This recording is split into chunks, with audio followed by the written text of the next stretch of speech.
Hello and welcome to the MoneySmart podcast. I'm the host, Oasis, and we speak about different financial topics and various different skills in this podcast. For example, budgeting, ISAs, and the specific mindsets to have the best outcome managing your finances. In this podcast, we target older children just entering university and parents within families to meet our overall goal of investing in families throughout the cost of living crisis. I hope you enjoy. Hello and welcome to episode 8 of the MoneySmart podcast, where I'm joined by Ola, more well known as All Things Money. Would you like to give yourself a little introduction about who you are? Yeah, so my name is Ola and I'm the founder of All Things Money, which is a personal finance platform that teaches young adults how to manage their finances effectively. So in terms of your actual content and everything you do at the moment, you've got a substantial following. How did you get to where you are now? What was the influence that made you want to continue this journey on social media? Good question. So I started All Things Money back in lockdown when I just graduated university. Long story short, I was meant to move to Australia, but obviously thanks to COVID, I had to stay put. So during that time, I learned how to invest in the stock market and then got some of my friends investing as well. I was like, guys, it's the perfect time to start investing. And then I quickly realized, oh my gosh, like every young person across the UK should know how to invest in the stock market. So whilst I was bored, I was like, why not just create an Instagram page to teach people how to make some money, but manage their money effectively, etc., etc. And yeah, 3 years later, here we are. In terms of the content and everything, how do you maintain like accurate sources? Because we see a lot at the moment. You have like different the new social media threads. Mm-hmm. There's a lot of information that could be going around which isn't quite accurate. How do you concise short information so it's as accurate as possible? To be honest, I think it's all about like self-education. So everything that everything I started sharing when I first started All These Money was all based on everything I knew. And then obviously after that, you realize how much you don't know. So then you have to further extend your own education and your knowledge. So I read loads of books. Obviously, there's so many credible sources out there as well, such as like Martin Lewis and things like that and his website. So yeah, it's a mixture of like education from books that I've read and also just using credible sources online. Say as I'm a beginner now, just early time, just getting into work, what would your best tip be for me trying to go on my financial journey more now and trying to learn about how I can better myself and like with different budgets and stuff like that?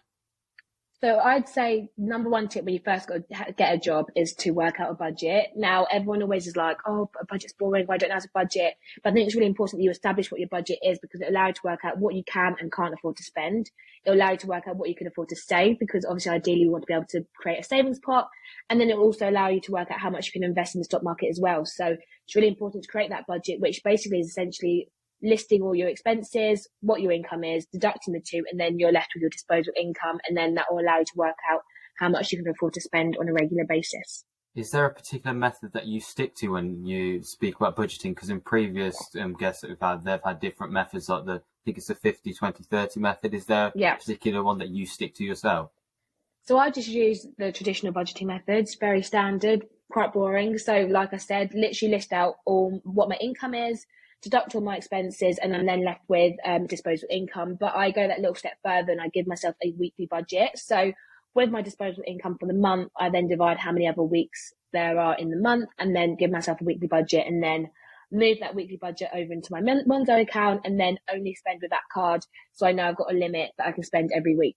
You speak about like your Monzo card, and you see a lot of banks now having these different things where you can allocate different budgets. Is there particular apps that you would suggest to actually help people who are a bit struggling and like, because you see now with like Excel sheets, it can get quite confusing. Is there apps that you would suggest maybe? Yeah, so I love Monzo. I think Monzo is great if you're maybe looking to create an extra separate bank account. They also give you like an analysis of your spending. There are also great budgeting apps out there like Money Hub. Again, absolutely love that app. I think it's really great because it gives you that overview of your spending again. It also tells you like alerts on like your subscriptions, things like that. So yeah, there's so many budgeting apps out there, but those are my 2 top recommendations. And in terms of the budgeting, everything, you speaking about your journey, as you've actually built your following, I'm sure you've been invited to many different events and stuff. How have you found doing it live and all the nerves and everything? How have you found actually putting a face to it in front of all your, I say, fans now, or like people who believed in you? I wouldn't have any fans yet, maybe one day. But I think when it comes to talking at events and like preaching the gospel of personal finance, I think it's really important that you realize that you get better over time. Like, I think I used to give myself such a hard time when I used to be really nervous and like probably stumble over all my words. But I think now that I've done like probably like over 100 talks, probably saying the same thing or sharing the same type of information, it does kind of get easier with time. But yeah, I love talking about money. So yeah, I love doing events for that very reason. You speak about constantly like repeating yourself in different events. What would be that number one tip then that you give to anyone, say at my stage, the younger generation? What's that number one tip? You mentioned budgets. Is there anything else you would suggest? Yeah, start building an emergency pot of money or a pot of savings. I think when you are younger, you obviously have less, what's the word?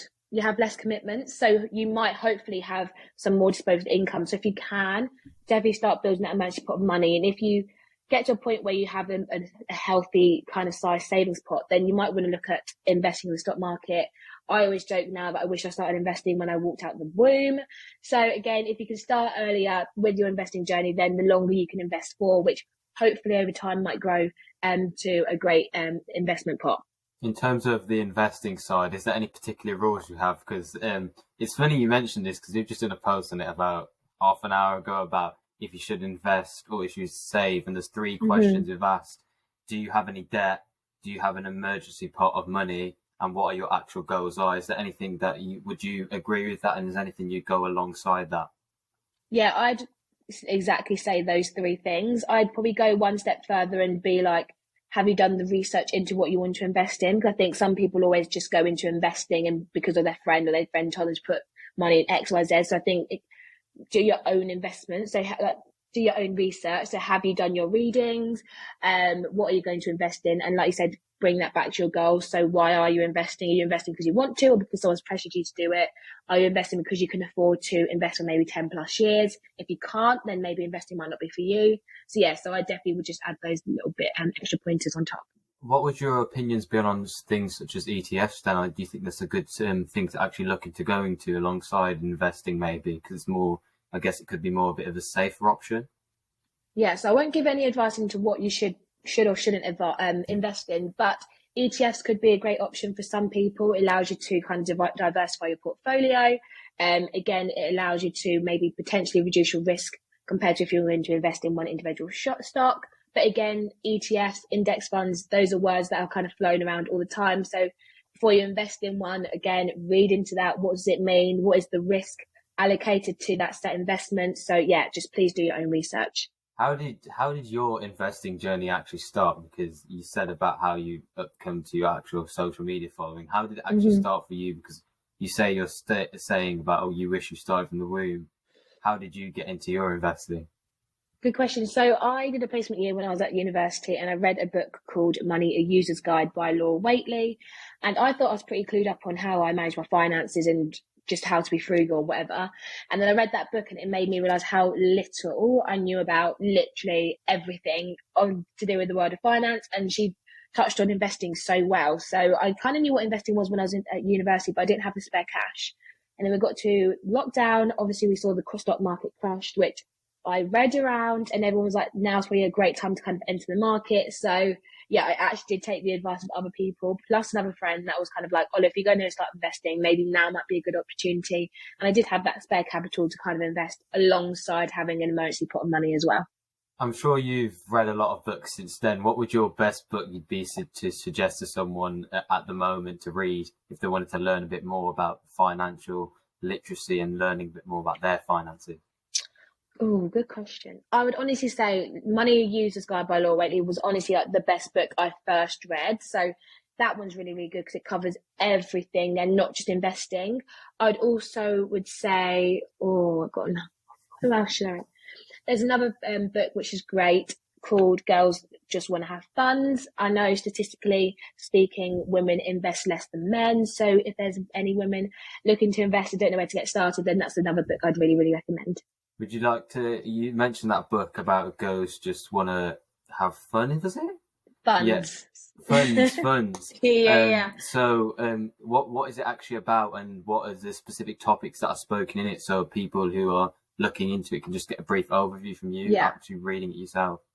Yeah, so that book, again, just focuses on investing solely, but with like it's just not overwhelming. I think sometimes when you read, look into investing, people are talking about stocks and shares, people are talking about trading, someone's talking about X, Y, Z, that sometimes can be really overwhelming, but that book just simplifies it so well, just as much as Money a User's Guide does too. You see in terms of books as well, how the modern technology is turning towards more like short YouTube and stuff to do with YouTube. Is there anything you would suggest online resources which are best at actually building on this if people aren't really interested in reading books in this modern day? Yeah. Oh, good question. Well, obviously checking out this podcast, but you're already here if you're listening. I also have a personal finance podcast that teaches pretty much everything we're not taught about at school, which is called the All Things Money podcast. And there's just so many great TikTokers, Instagrammers now that honestly, if you just type in the hashtag personal finance, you'll probably find so many great creators that kind of share similar content to what I share. Obviously you have to do your due diligence before you follow some certain people, but I think for the most part, a lot of them are really, really great. You just touched on it about schools and financial education. Do you think, obviously our business is all about teaching the young generation about financial education. Do you think that is not sufficiently provided in schools now? And how would you change it looking back? How would you change the approach that schools have now? Good question. So I would honestly say that financial literacy is really, really lacking in schools. And I don't think it's the fault of schools or teachers themselves, but I think the government needs to place a higher priority for the case that financial literacy is important. That being said, I think there's so many great organisations out there now that deliver personal finance. And I think if schools can partner with those organisations, or if the government or other large corporations can fund these charities to do the work they do, I think that would be a great way of infiltrating through the system and getting financial literacy out there. We see an interesting stat. I remember on our trade stand that in the whole of Europe, only 52% of adults have the basic financial skills they need to live in the current climate. And we just thought that was actually really eye-opening because we're trying to build the foundations now. But I absolutely agree the government need to do more. But I feel like it's the accessibility as well. Like not enough children know about this, and it's about bringing it in a fun and interactive way because as a child, we've just recently been through our team being 16, 17-year-olds. You hear the word money, it's just a boring topic because it doesn't really concern you at that age. So it's about bringing a fun element into that. Is there any way you would suggest bringing that across, or any way you would differ from that opinion? Yeah, I think when it comes to money, I think it's really hard because we obviously have to sit through so many subjects, which I'm not going to say which one's worse than the other, but I think when you maybe think of like something like a topic like maths, I think maths can be so much more engaging if you brought in real world life concepts into it. Like people always like, well, I don't need to know how to do percentages because I've got my calculator. But if you actually teach percentages in a way where interest rates are included and how you can make money in your bank account, or how compound interest works when you're investing in the stock market, I think that's one way of actually getting more traction from a younger audience. But I think as well, when simplifying it, if you're going down the route into like primary school children, just letting them play with money and understanding that, you know, this is a challenge, what to give you. You got £10, got to like, I don't know, maybe not £10 because £10 won't cover much now, but you got maybe like a £50 budget. You have to try and get to Alton Towers and back with that budget. Let's see how you're going to be able to do that. And just having those conversations with money, I don't think it's necessarily having to know maybe not how to manage money when you're that young, but just having those conversations about money, what it is, how it works. Because I think now we're coming into a generation where people won't really see cash anymore. We're all just kind of like used to like contactless and tapping away. So I think having those conversations that allow people to just kind of really understand what money is and how it actually makes the world go round is really, really important. Well, that's why we actually have our books of the Kiki the Koala storybook and then the Learn to Save book. And in terms of that, it's because, as you mentioned, we're moving into a contactless society, but then there needs to be the physical things there where they realise how much that actual money's worth. So we do it in a fun and interactive way where they can actually learn at the same time, as well as having a good time. But then at the same time, would you suggest actually having lessons on it? Because what we've been debating as a team, if we were to have a lesson on it, we would get slightly a bit bored, because if you look at the current curriculum at the moment, it's very hectic. Like you have about 6 lessons a day. Are you really going to be focusing that lesson? Are you really going to be taking away? So do you think it should be more in schools, or maybe around it? Like say they have in their golden time or something, there's a specific time where it's fun, but at the same time they're learning and they're having a little break at the same time. Good question. I think depending on the age, I think it can be a mixture of the two. I think obviously when you get to like year 11, sixth form, I think that's when you probably need a lesson form. And I don't think it needs to be as such as what's 50, 30, 20 class. Like, I think it can be engaging. I've seen charities going to schools and they've had the whole class hooked for the whole hour. So again, I think it's just the delivery, and I think the delivery needs to come from people that are maybe slightly younger or people that are relatable rather than the content, because I think sometimes the content might be boring, but if you have someone that actually delivers it in such an engaging way, then you're absolutely fine. So I think it is more the delivery than necessarily just the content. This may be a slightly tough question, but if you look back now, what would you say the critical age is where this needs to be taught in schools? Oh, good question. Personally, I think from the age of 16 upwards. However, studies have shown that money habits develop from as young as age 7. So I think 16 I probably would have been more engaged with the topic. But I think now, seeing how much a huge impact money can have on like such young people, I think it can start a lot younger. What about you? I'm going to agree, because I remember when I did my episode 3, I think it was with Timmy. It's the first time I discovered what a pension was. And I was like, it's quite it opens your mind, because at the age of 16, a lot of my friends are getting jobs now, and like, where are you going to put that money? You're just going to leave it, you're just going to spend it when you go out with your friends. So it's just that key age of when they're first getting their money, how they're going to manage it. And to speak about pensions, is there any specific tips you'd have when building a pension? Is it start early, or is it as you get a higher wage, allocating a large percentage? Yeah, that's a good question. I think if you have the ability to start early, then start early. But I think with your pension, a lot of us are automatically enrolled onto our workplace pension when we do get our first time job and we meet the set requirements to be able to be also enrolled. So with that being said, I think what's really important when you do first start your first job is to not withdraw from that pension. I think it's so easy to see your payslip, you're like, oh my God, I'm paying like £80 or £100 a month towards my pension. I'd rather have that money right now. But I think you also have to remember that a lot of us are living to like 90 to 100 years old now. We need to make sure we do have a pension pot to retire with. So I think my biggest tip, if you're young and you're just starting your first job, I think to actually auto enroll and actually contribute to your pension. And then that being said, if you can contribute a little bit more, even better. That's more looking towards long term then, and we have a lot of differing opinions and different podcast guests. But do you believe in more long term goals, or is it more short term goals for you that you can tick off and then build on more goals?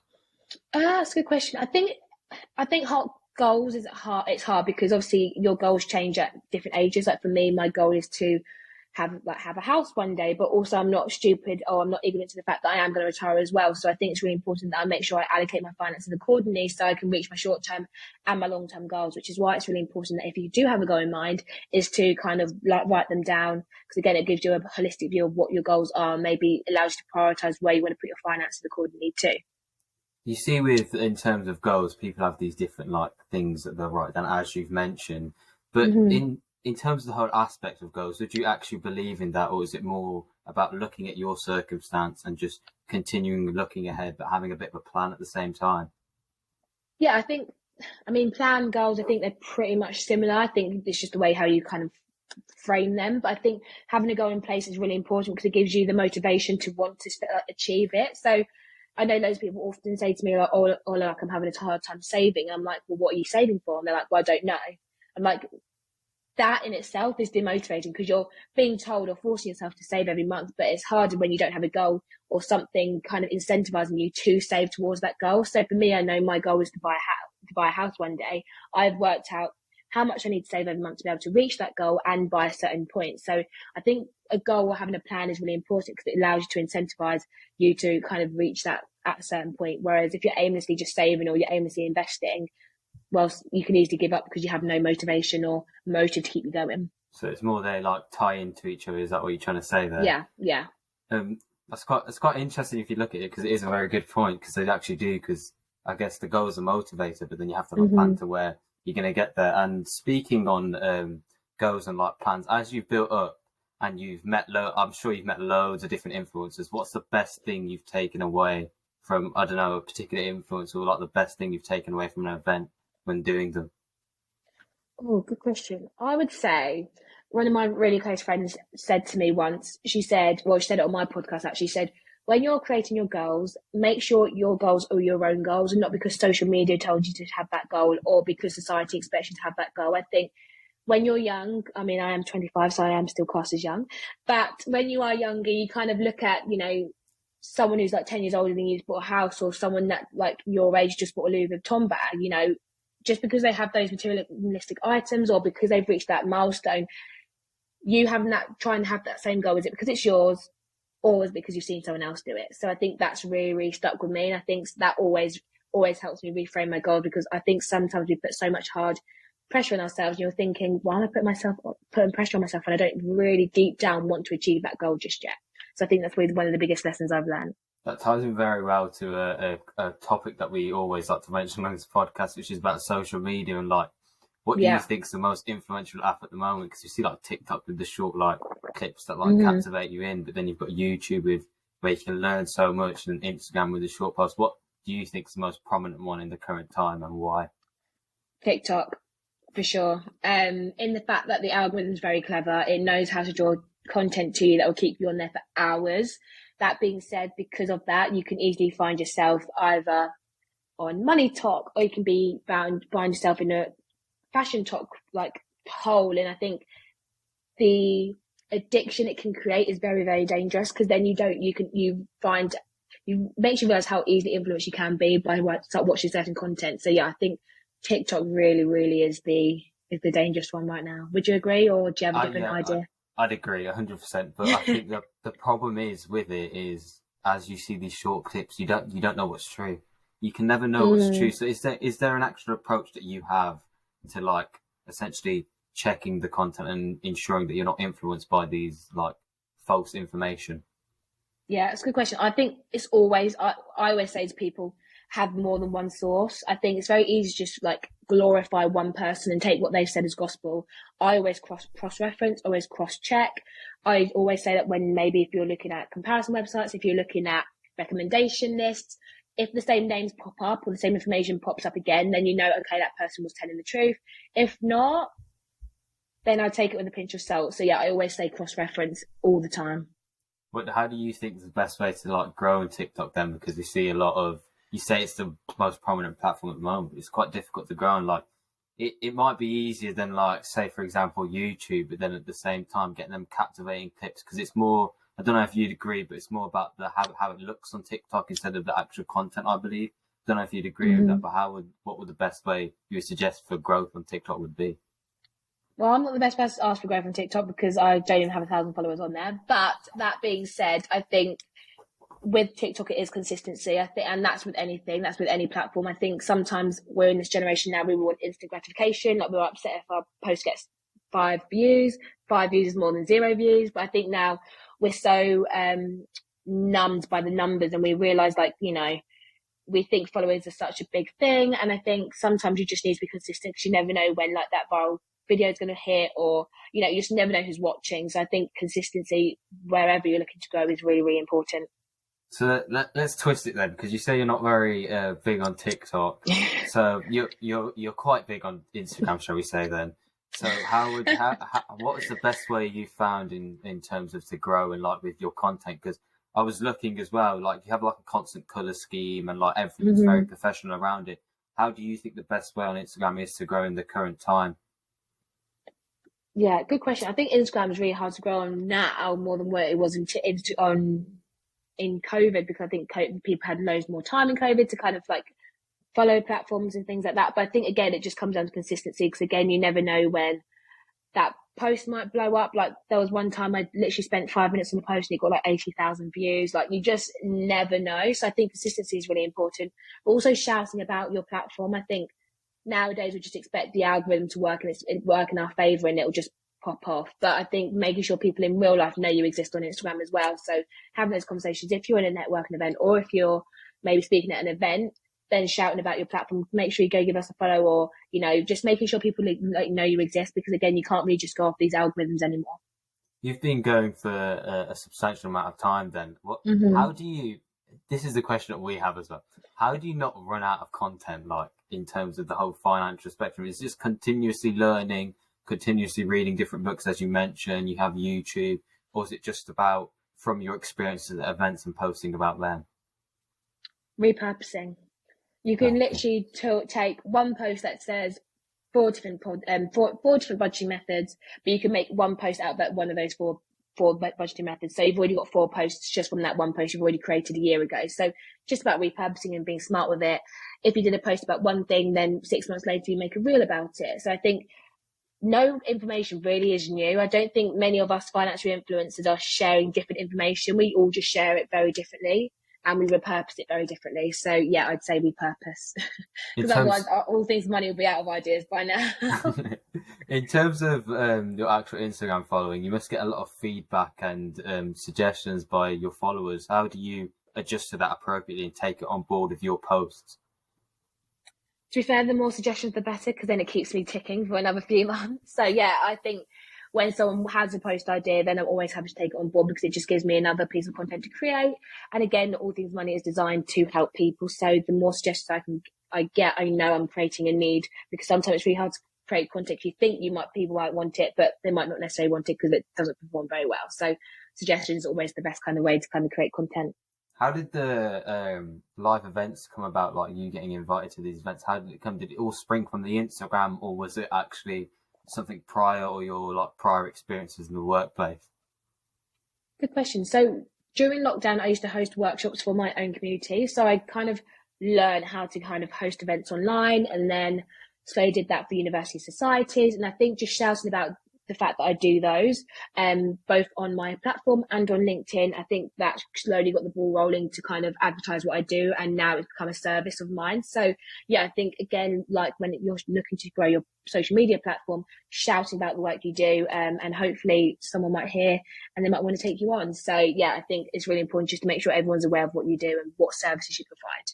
Do you get nervous at all when you do these workshops or anything, or you we spoke to someone previously who just said that just flat out don't get nervous? So is it, I don't know if you I wish I was them. If I'm I think it varies. I think it depends who the client is, what the content is, how I'm meant to deliver the content. I think it varies, but I'd be lying if I said I'm never nervous.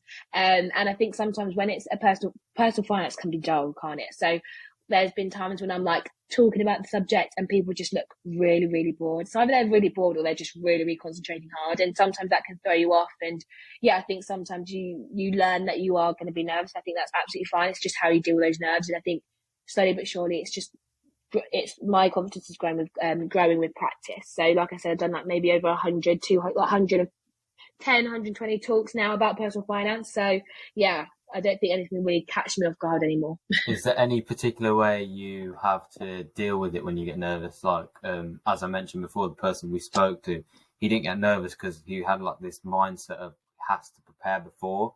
Are you that type of person who has to prepare everything before? Or is it more you do it naturally, but then you deal with the nerves as you're speaking? I mean, as much as I've prepared, I still get nervous. So I need to know who this guy was and I need his tips. But I think you obviously have to prepare, but I don't think that's enough to stop the nerves. Sometimes, obviously, at the end of the day, you want to do a good job, and that brings natural nerves onto you anyway.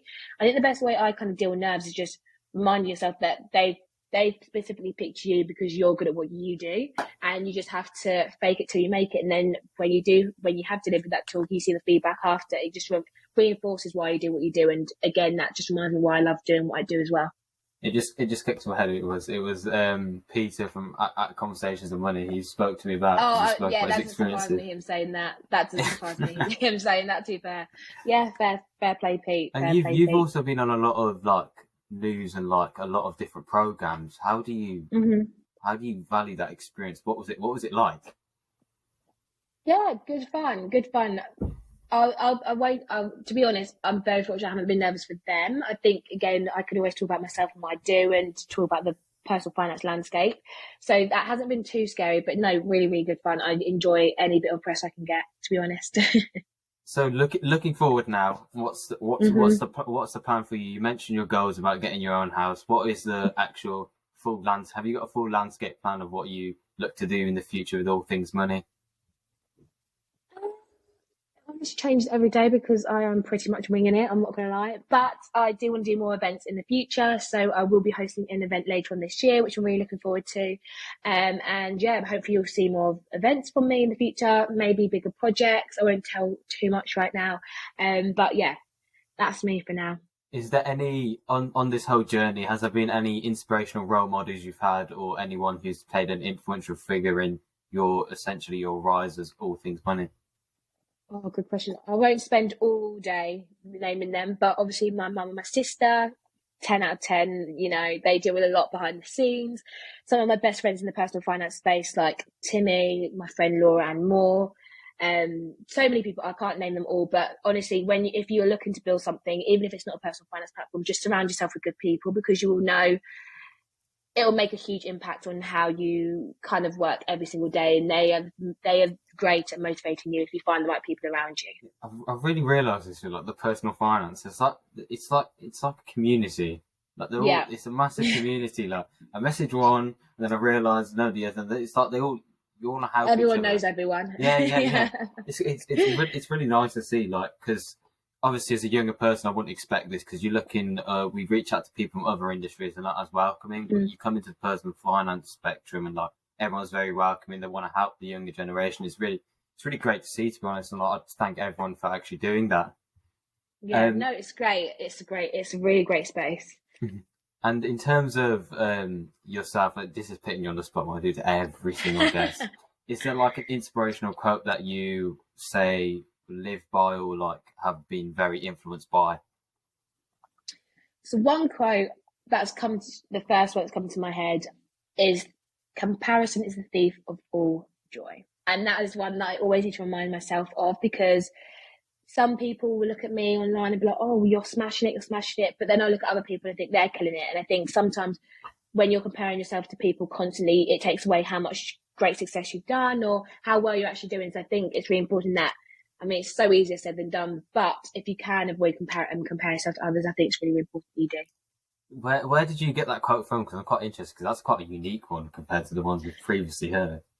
It's honestly, I don't know who said it. I've come across it many a times, because it's like one of those Pinterest quotes. But yeah, I'm sure you can type it in. You'll see it as a Pinterest quote everywhere. So yeah, no, I think it's a really good one. I think it's an important one that we live by, especially now that we're on social media.